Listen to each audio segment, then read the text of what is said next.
I know where there's some, right here in the hall, clerk. No, Molly, not in there. I have enough.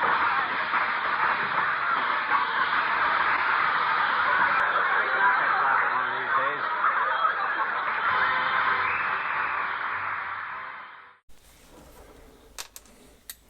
days. Okay, at this point I have the knobs off, the start, spin to start, and set time.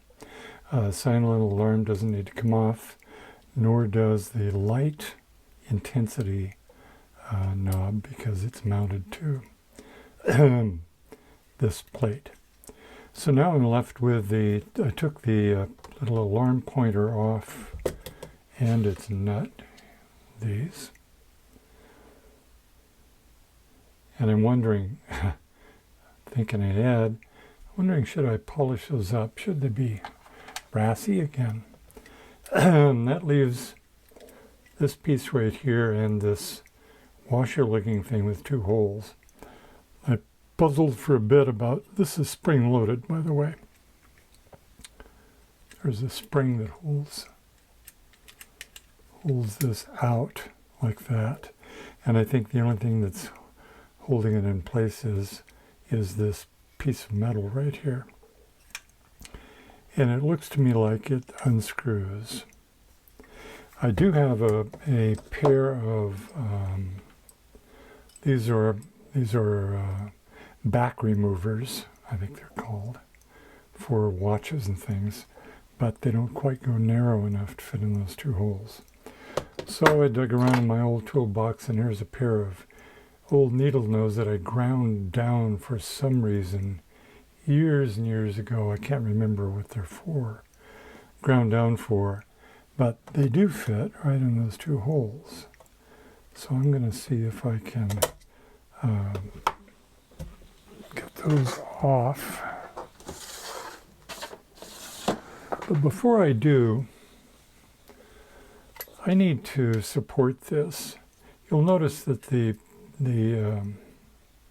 a name for this, I know, but this thing that holds the hands sticks out beyond the case a bit, and I keep setting it down like that. I'd rather set it down on a couple of pieces of wood and give this a little space so I don't keep jamming it into the table.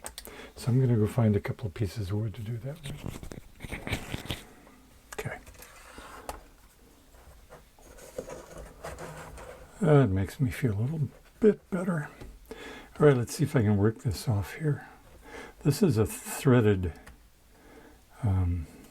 stem right there.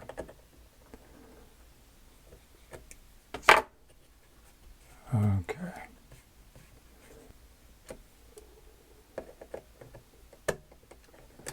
I'm holding this down against the spring.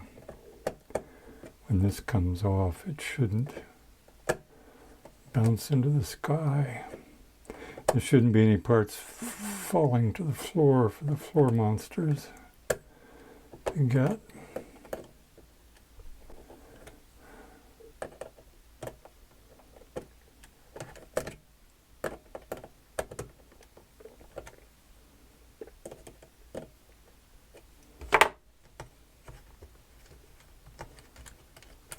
Okay, that's loose. This piece of tin I can see has is rectangular. The cutout is rectangular, so it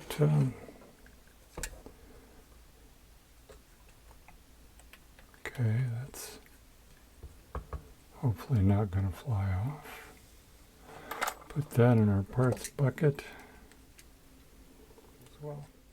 So I should be able to remove these two screws, one there and one there, and separate these two halves.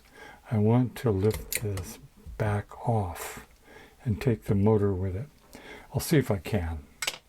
I didn't find any video on this particular clock.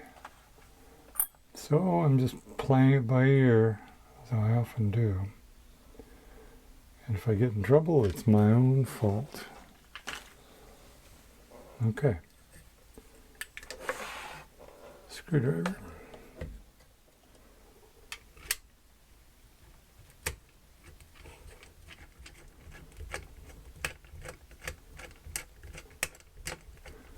That one's loose. And there they are.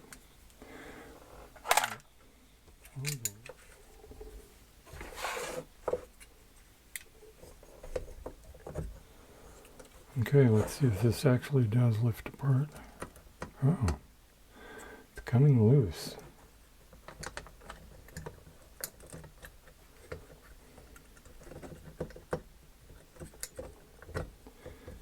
Now I want this to go down through,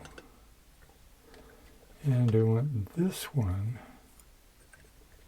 it's going down through.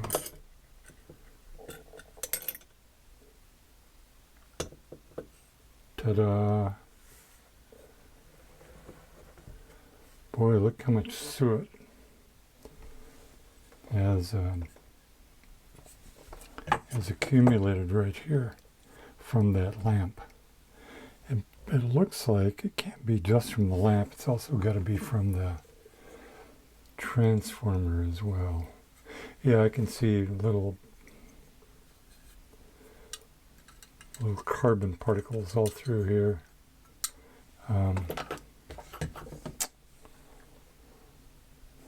Okay. So if you ever decide to do this, this is kind of the ideal situation.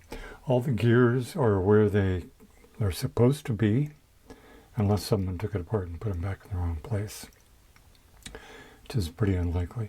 All the gears are where they're supposed to be. You can, as you lift them out of here, you can take, in this case, my case, video record of what comes off in what order, which will help a lot.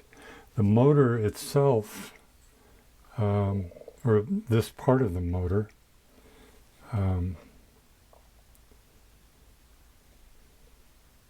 the coil and the electronics have all come off into one piece. That's good.